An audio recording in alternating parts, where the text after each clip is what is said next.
ಕದ್ದ ಆರೋಪದ ಮೇಲೆ ಹೋಟೆಲ್ ಕಾರ್ಮಿಕನನ್ನ ಹತ್ಯೆಗೈಯಲಾಗಿದೆ. ಹೋಟೆಲ್ನಲ್ಲಿ ಕೆಲಸ ಮಾಡ್ತಿದ್ದ ಅನ್ನುವಂತ ಒಂದೇ ಒಂದು ಕಾರಣಕ್ಕೆ ಅಲ್ಲಿ ಚಿನ್ನ ಕಳ್ಳತನ ಆಗಿರುತ್ತೆ. ಆದ್ರೆ ಆತನ ಮೇಲೆ ನೇರವಾಗಿ ಆರೋಪವನ್ನ ಹೊರಿಸಿ ಹತ್ಯೆಗೈದಿದ್ದಾರೆ.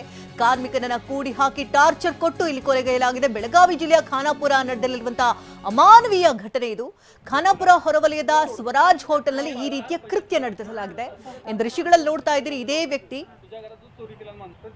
ಈ ಹುಡುಗ ಹೋಟೆಲ್ನಲ್ಲಿ ಕೆಲಸ ಮಾಡ್ತಿರ್ತಾನೆ. ಆಗಸ್ಟ್ 20ನೇ ತಾರೀಕಿನಂದು ಕೂಡಿ ಹಾಕಿ ಹಲ್ಲೆಯನ್ನ ನಡೆಸಿದ್ದಾರೆ. ಗಂಭೀರವಾಗಿ ಗಾಯಗೊಂಡು ವೆಂಕಪ್ಪ ಇದೀಗ ಸಾವನ್ನಪ್ಪಿದ್ದಾನೆ. ಆತ ಸತ್ತು ಹೋಗಿದ್ರು ಕೂಡ ಪೋಷಕರಿಗೆ ಆತಂಕ, ಇದನ್ನ ಕಂಪ್ಲೇಂಟ್ ಕೊಡಬೇಕೋ ಬೇಡವೋ ಅನ್ನುವಂತಹ ಭಯದಲ್ಲೇ ಇದ್ರಂತೆ. ಹಾಗಾಗಿ ಊರವರ ಸಹಕಾರದೊಂದಿಗೆ ಫೈನಲಿ ಈಗ ಕಂಪ್ಲೇಂಟ್ ಅನ್ನ ಕೊಟ್ಟಿದ್ದಾರೆ.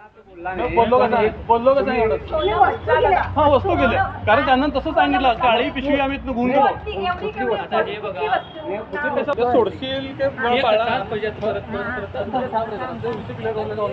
तुझ्या घरात चोरी केला माणसं मग मम्मीने ते नाव कसं घेतलं काय म्हणतो मम्मीच विचारत काय